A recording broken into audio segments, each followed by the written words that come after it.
며칠 전 모 일간지는 코로나19 사태 이후에 최근 1년 6개월 동안 45만 3천 개의 매장이 폐업했다라고 하는 것을 보도했습니다. 도저히 헤쳐나갈 방도를 찾지 못하니까 버티고 버티다가 결국은 폐업했다고 하는 이야기예요. 그럼 이분들이나 이분들의 가족, 그 매장에 근무했던 분들까지 생각하면 참으로 많은 분들이 이 코로나19 사태 이후에 이러지도 저러지도 못하는 가운데 참으로 실족하고 어려운 삶을 살아가고 있다. 우리는 이걸 생각하며 그분들을 위한 중보기도가 필요함을 잊으면 안 됩니다. 사실 우리가 세상 살아가다 보면 이럴 수도 없고 저럴 수도 없을 때가 있어요. 배업한 분들도 그러죠. 뭔가 하다 안 되니 이렇게 배업하면 뭔가 길이 있을 거라고 하지만 폐업한다고 해서 또 무슨 뾰족한 수가 생기겠습니까? 이미 엎질러진 물인데 살다 보면 또 때로는 너무나도 중요한 순간이라 이거 이래야 되나 저래야 되나 이 고민할 때가 있어요. 이 본문에 등장하는 야곱의 가정이 바로 지금 그런 상황입니다. 그 땅에 기근이 심하고 그들이 애굽에서 가져온 곡식을 다 먹으며 그 아버지가 그들에게 이르되 다시 가서 우리를 위하여 양식을 조금 사오라. 우리는 저 말씀 듣고 마치 옛날에 봤던 영화를 또다시 보는 듯 해가지고 이미 다 스토리 아는데 하고 그냥 쉽게 넘어가기 때문에 저 말씀 속에 담긴 이 긴장감을 놓치게 되는데요. 여러분이 만일 그 애굽 총리가 요셉이라고 하는 걸 전혀 모르고 있는 야곱과 야곱의 형제들 입장이라고 한번 생각해 보십시오. 양식은 사왔는데 다 떨어져 가지. 어린 자녀들은 배고프다고 울어대지. 왜 그때는 주더니 왜 안 주냐고 그 아이들은 막 포채고 있지. 그런데도 아버지 야곱은 내가 눈에 흙이 들어가도 내 아들 베냐민은 못 보낸다 이러고 막 두 발 쭉 뻗고 이 계시니 참 이거 어떻게 해야 되나 아마 입이 바짝바짝 타들어갔을 겁니다. 양식도 구해야겠고 벌모로 잡혀있는 시므온 형제도 살려야겠고 양식 구해오라고 하는 아버지 마음도 편하게 해드리고 싶고 그런데도 아버지는 막무가내 베냐민 못 보낸다고 하시고 도대체가 이러지도 저러지도 못하는 처지라 고민만 하는 거예요. 그 땅에 기근이 심하고 그들이 애굽에서 가져온 곡식을 다 먹으매 그러니까 이제는 양식이 다 떨어져 가는 겁니다.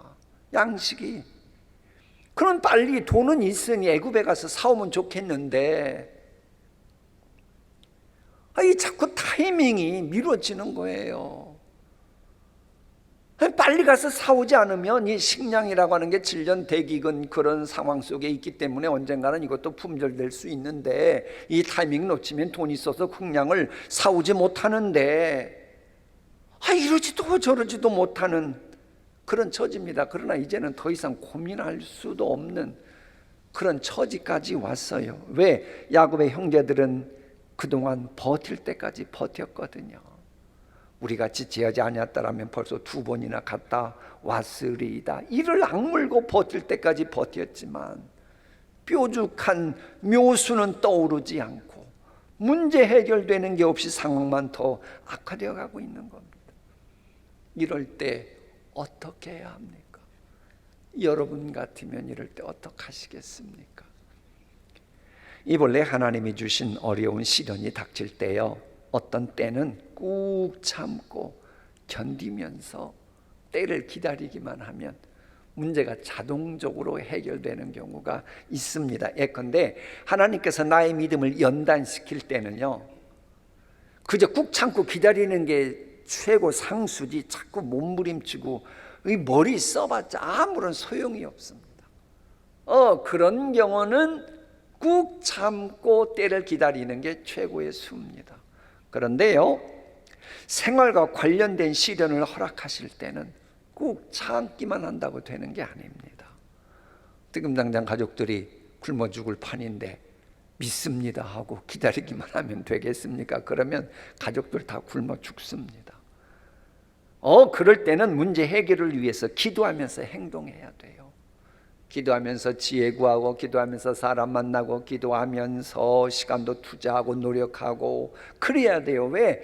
일상생활과 관련된 연단을 하나님이 허락하실 때 그 하나님은 우리에게 저 행함 있는 기도를 요구하시기 때문입니다. 근데 야곱 가족은 지금까지 행동하는 그런 믿음보다는 어떻게 하면 되겠지라고 하는 요행만 바라면서 버티기만 한 거예요. 그러니 문제는 계속 악화만 되어가는 겁니다. 이게 인간의 어리석음입니다. 도저히 이래도 안 되고 저래도 안 된다 그러면 하나님의 도우심 바라는 게 이게 지혜인데, 그러면 해결될 길이 열리기 시작하는데 또 하나님의 도우심 바라는 요것은 자꾸 미룹니다. 회피합니다. 그래, 이런 인간의 미련함을 지적한 사람이 있어요. 그게 누군 줄 아마 기억하십니까? 클레오파트라의 코가 조금만 더 낮았더라면 세계의 지평은 달라졌을 것이다. 이 명언을 남긴 파스칼이 바로 그 인물입니다. 파스칼이 이런 말을 해요. 인간의 비참함이라고 하는 것은 군주였다가 폐위된 군주의 비참한 것 같고, 왕이 계승자가 분명했음에도 불구하고 왕위에 오르지 못했던 사람의 비참함과 같다라고 말합니다. 군주였던 사람이 군주에서 폐위돼 보십시오. 비참한 겁니다. 분명 왕이 계승자였던 사람인데 쿠데타가 일어났는지 무슨 일이었는지 왕위에 오르지 못하고 내가 왕 될 사람인데 엉뚱한 사람한테 고개를 굽신굽신 거려야 되는 사람의 그 마음은 진짜 비참합니다. 지금 우리 이야기하는 겁니다.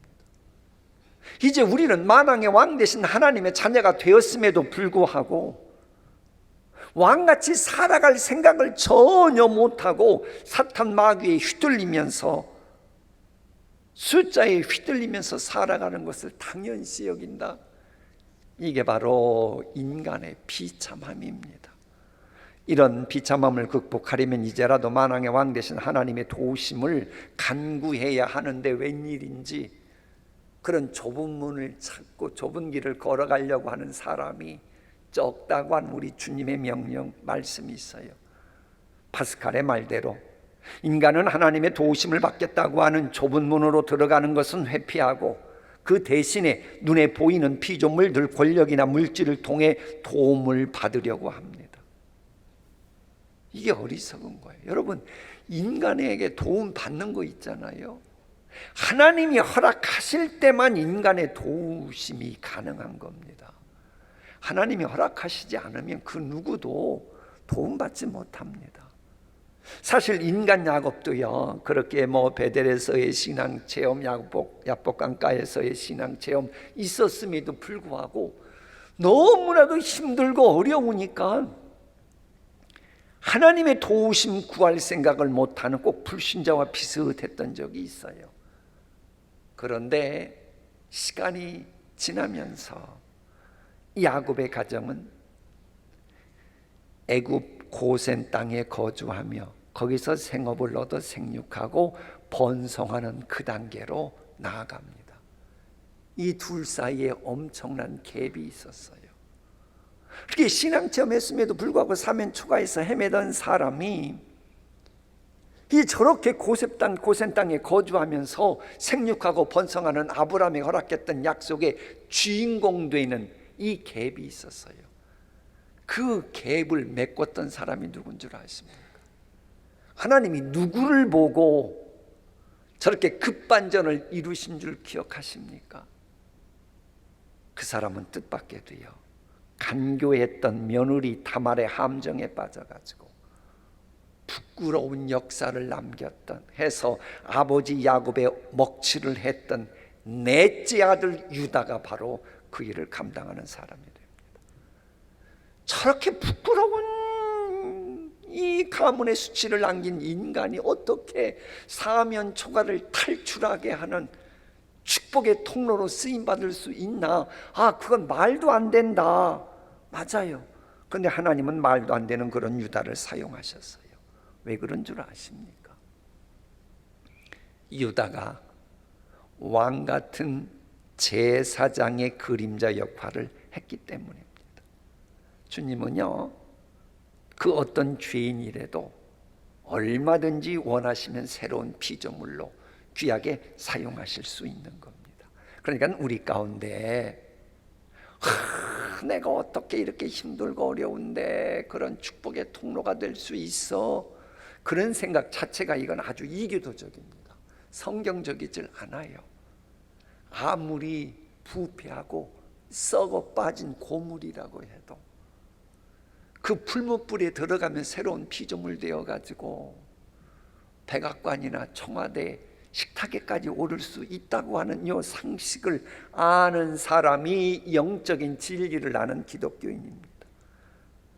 그렇습니다. 예수님 믿는 것은 아무리 부끄러운 과거의 모습이 있을지라도 새로운 피조물이 된 사람답게 은혜의 보좌 앞에 당당히 나아가야 해요. 설령 과거의 사탄에게 함정에 빠져서 부끄러운 모습이 있었다면 그것을 만회하기 위해서라도 더 은혜의 보좌 앞에 나아가야 합니다. 여러분, 신앙은 하나님 앞에서 비굴해지는 게 아닙니다. 예수님께서 우리의 죄를 대속하시고 우리를 하나님의 자녀 삼으신 것은 우리가 하나님 앞에서 비굴하게 살아가라고 그러신 게 아니고 오히려 은혜의 보좌 앞에 당당히 나아가는 왕같은 의인답게 살아가도록 하라고 우리 주님이 내 대신 대속제물이 되어주시고 하나님의 자녀 삼아 주신 겁니다. 유다가 바로 야곱 가문에 이런 다리를 놓는 왕같은 제사장 역할을 한 겁니다. 이 본래 이 다리를 놓는다라고 하는 영문의 표현이 기가 막혀요. Bridging the gap입니다. 이 양쪽 사이가 있을 때 다리 놓는 사람, 이게 바로 왕같은 제사장이에요. 절망하는 사람들에게 소망으로 가리는 다리를 놓는 사람, 이게 절망에 있었던 사람이 어느 순간부터 누군가를 만나가지고 소망으로 가면 이 사람이 왕같은 제사장입니다. 박복하라 한 사람이란 소리를 듣는 사람으로 하여금 복된 사람이 되도록 다리 놓는 사람, 지옥 갈 수밖에 없는 사람이 천국 갈 수밖에 없도록 다리 놓는 사람, 약속의 주인공 되기에 자격이 너무나도 부족한 사람이 약속의 주인공 되기에 넉넉하도록 다리 놓는 사람, 이게 바로 왕같은 제사장입니다. 이런 왕같은 제사장은 새로운 피조물이기 때문에 사면 초가에서 탈출하는 새로운 창조 역사를 얼마든지 만들어낼 수 있어요. 본래 하나님의 창조 역사가 그렇습니다. 하나님의 창조 역사를 요약하면 저겁니다.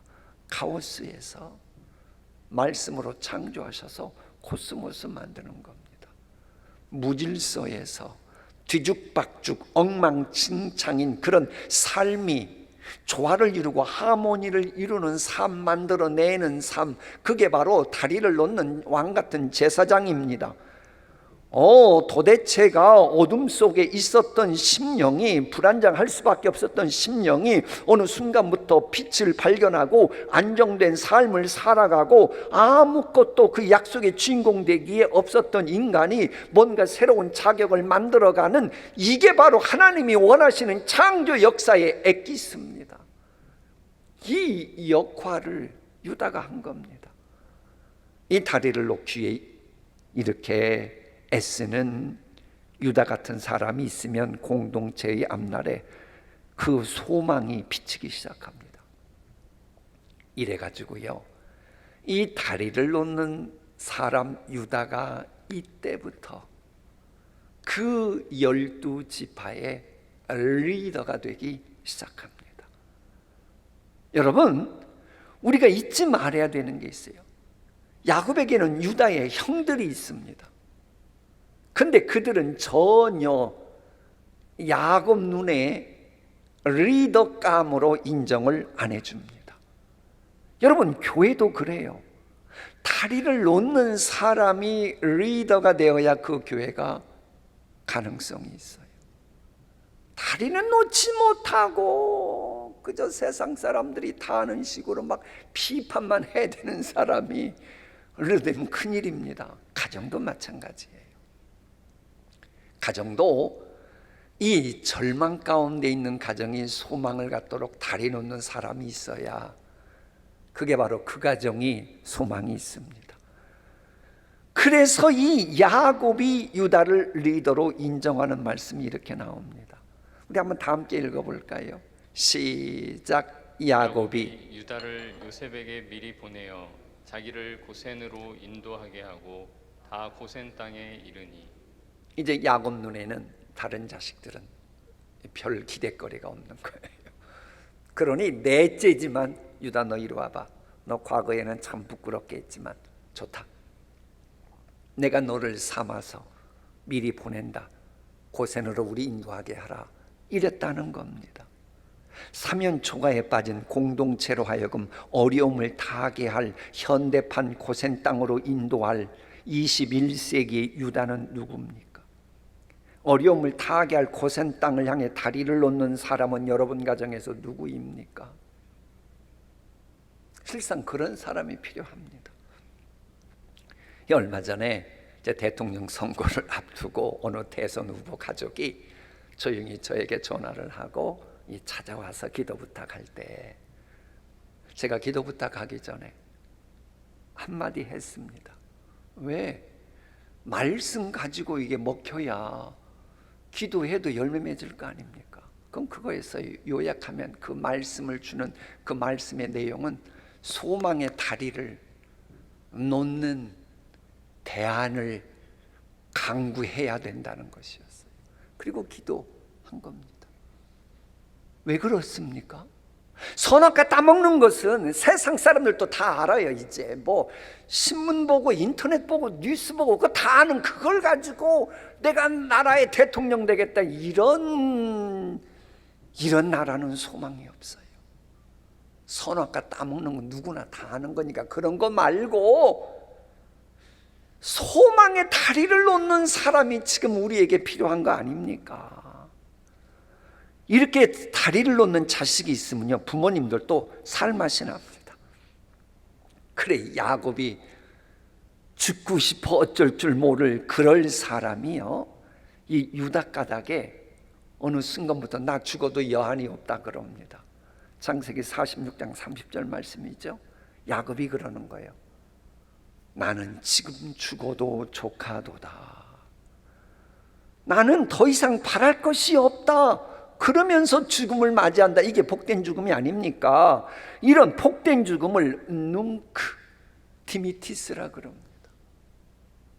저런 신학적인 용어는 본래 누가복음 2장에 보면 시므온이 구세주 예수님의 탄생을 보고 나 이대로 주께서 나를 평안히 눈을 감게 죽게 하시는도다 라고 말할 때 그 문장의 라틴어 첫 문장이 룽크티미티스예요. 그래서 아예 저게 고유 용어가 된 겁니다.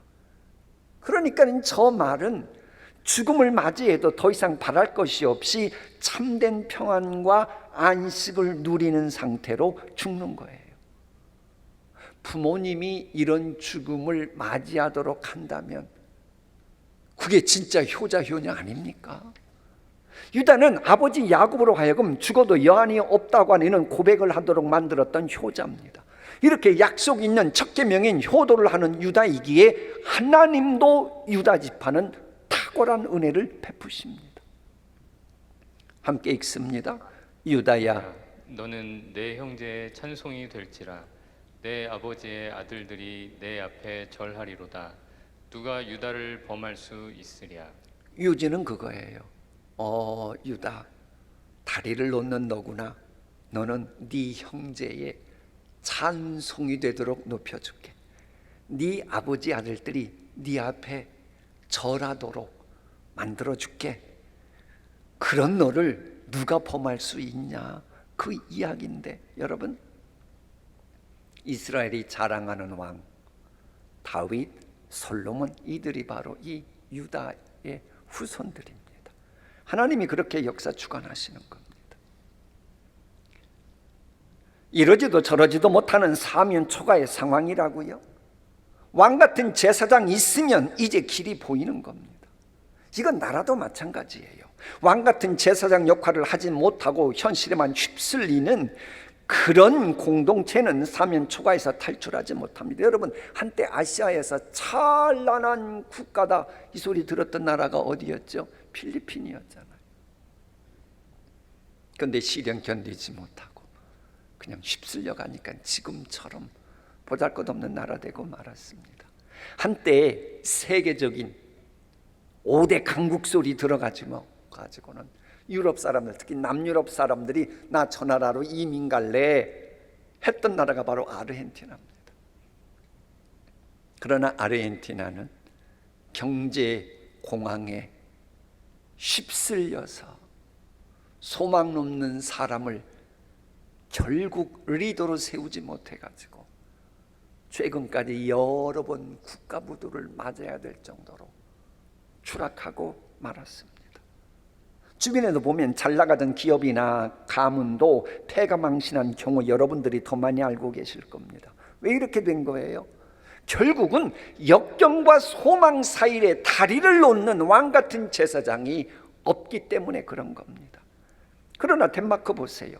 덴마크가 절망과 타락의 구렁텅이에서 벗어나지 못하고 있을 때 소망과 비전으로 다리를 놓았던 그런 두 비로 인해서 지금의 덴마크 되었다라고 하는 것은 아이들도 교과서 통해 다 아는 내용 아닙니까? 진실로 이렇게 해야 되나 저렇게 해야 되나 사면초가 상황을 허락하신 그 하나님은요, 누굴 찾고 계시느냐? 하나님 당신과 다리를 놓는 그런 왕 같은 제사장을 지금 찾고 계신 거예요. 다리를 놓는 왕 같은 제사장이 그게 실은 기독교인답게 살아가는 기독교인입니다. 왜? 우리 기독교인은 우리 예수님께서 십자가라고 하는 모진 시련을 통과하시고 나서 부활하심으로 탄생한 게 우리 기독교잖아요. 그러니까 우리 기독교는 위기 속에서 태어났기 때문에 위기를 축복의 기회로 변화시키는 속성이 우리 기독교 진리에 있어요. 이걸 믿는 사람이 기독교인이고 이걸 실천하는 사람이 기독교인이고 기독교인답게 열매 맺는 사람이 바로 그런 사람이에요. 따라서 코로나19라고 하는 이 엄청난 위기와 시련에 사면 초가에서 약속의 공동체로 다리를 놓겠다고 하는 믿음을 가지고 있어야 그게 지금 기독교인답게 가정생활하고 교회생활을 하는 겁니다. 의인은 믿음으로 말미암아 산다는 거 모르는 분 안 계시잖아요. 여러분 지금 믿음으로 살고 계십니까? 아니면 학력으로 살고 계십니까?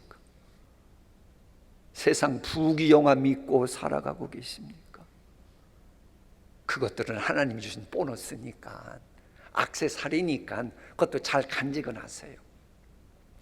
그러나 이 액세서리는 본래 모습이 아름다워야 액세서리가 빛이 나는 거예요.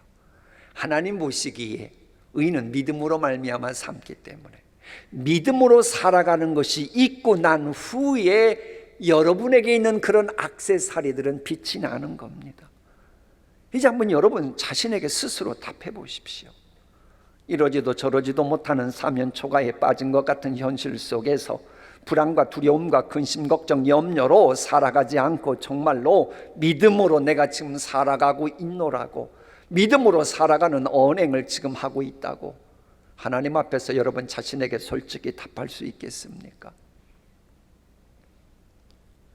아무리 두려움이 있어도 믿는 사람은 믿는 사람답게 말해야 돼요. 여러분 사면초가의 유래가 그렇잖아요. 역발산 기계세 항우 장사였지만 결국 사면초가에 빠졌을 때 그 두려움 견디지 못해가지고 그런 사람이 자살하고 말았잖아요. 이런 말도 있잖아요. 흑사병이 유럽을 휩쓸고 있을 때 흑사병 때문에 죽은 사람보다 흑사병에 대한 두려움으로 죽은 사람이 더 많았다. 얼마 전에 미국에서 수십 년 동안 이 암 환자를 다뤘던 의대 교수하는 형제님이 하는 얘기 들으니까요, 암도 그렇다네요. 암으로 죽는 사람보다 암 두려워서 죽는 사람이 실은 대다수랍니다. 코로나19 사태 후유증 때문에 잘못되는 게 아니고 그거 두려워하는 것 때문에 잘못되는 경우가 더 많다는 거예요. 우리는 두려움으로 살아가는 사람이 아니고 믿음으로 살아가는 사람입니다. 믿음을 갖고 계신 건 맞습니까? 코로나19 후유증과 관련된 모든 것 주장하실 전능자 하나님을 아바 아버지라고 믿고 있는 하나님의 자녀가 정말 분명합니까? 우리가 사면 초과에서 탈출할 수 있는 첫 단추는 믿음이에요. 믿음. 마무리할까요? 우리는 왕같이 살아가야 하는 믿음으로 사는 의인들입니다. 무지몽매한 백성들은 고난과 시련 앞에서 두려움과 무서움의 노예로 살아갈지라도 적어도 왕은 백성에게 비전 심어줘야 합니다. 가정도 마찬가지예요. 내가 신앙의 호주가 맞습니까? 그러면 가족들은 영적으로 무지몽매해가지고 세상 눈에 보이는 거 위주로 절망하고 낙담하고 두려워하고 한숨 쉬고 있고, 그래도 신앙의 호주인 여러분들만은 그럴 때의 소망과 비전을 제시해야 그게 신앙의 호주이지요. 무지몽매한 백성들은 그렇고 그렇다 쳐도 왕만은 그러면 안 되잖아요. 왕같은 제사장이라면 어떻게 여러분이 가정생활하고 어떻게 교회 생활을 해야 되겠습니까? 경제적으로 위기라고요? 질병에 쓰러졌다고요? 가정적인 어려움이 너무 크다고요? 자녀 문제로 요즘 고민이 이만저만이 아니라고요? 그런데도 이러지도 저러지도 못해 지금 앞이 캄캄하다고요? 이 모든 위기를 극복하는 로드맵의 첫 페이지, 첫 챕터가 뭔 줄 아십니까? 믿음장이에요. 믿음이에요. 이 코로나19 사태의 위기를 전화위복의 기회로 만드는 거 믿음에서부터 시작되고, 그래 믿음 때문에 우리가 하나님의 자녀가 됐고, 그래서 우리는 믿음으로 살아가는 사람이고, 또 믿음으로 살아가는 심령에게 하나님은 믿음대로 되게 해주셔요. 믿음대로 되어지도록 하나님이 지혜 주시고, 믿음대로 되어지도록 용기 주시고 힘 주시고 만남의 복 주시는 것도 믿음이 있는 사람에게 그러시는 거예요. 왜? 하나님 당신을 믿는 사람의 삶을 책임지셔야 되니까요. 만에 하나 시련 앞에서 믿음 잃어버리면 그 심령은 영원히 잘못될 수밖에 없음을 알아야 합니다. 그게 바로 로마서 말씀이에요. 로마서 말씀 우리 한번 다 함께 읽어볼까요? 시작. 어찌 그러하냐? 이는 그들이 믿음을 의지하지 않고 행위를 의지함이라. 부딪힐 돌에 부딪혔느니라. 기록된 바 보라, 내가 걸림돌과 거치는 바위를 시온에 두노니 그를 믿는 자는 부끄러움을 당하지 아니하리라. 여러분 보세요.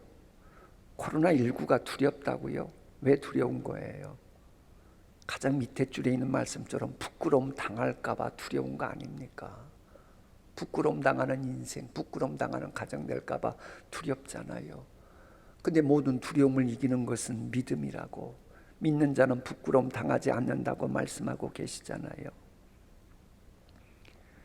그래서 이 사면 초과에서 탈출하는 첫 단추가 그래서 믿음이라고 하는 겁니다. 이제 추석 명절이에요. 추석 명절에 여러 사람 만나고 내 자신에게도 나 자신에게도 내 영혼에게도 말을 해야 될 텐데, 컴플렉스 있는 사람처럼 괜히 잘난 체 하려고, 그깟 지금 맘만 먹으면 얼마든지 뭐 유튜브나 뭐 신문이나 뭐 TV 뭐 얼마든지 알 수 있는 그런 것 가지고 잘난 체 하려고 막 남을 정죄나 하고 비판하면서 선악과나 따먹고 그러면서 절망만 안겨주는 그런 언행은 기독교인답지 못한 거예요. 우리는 빛과 소금입니다. 그런 빛과 소금답게 어둠 속에 있는 분들에게 소망과 희망을 안겨주는 그런 달이 높는 왕 같은 제사장 되어야 하지 않겠습니까? 기도하겠습니다.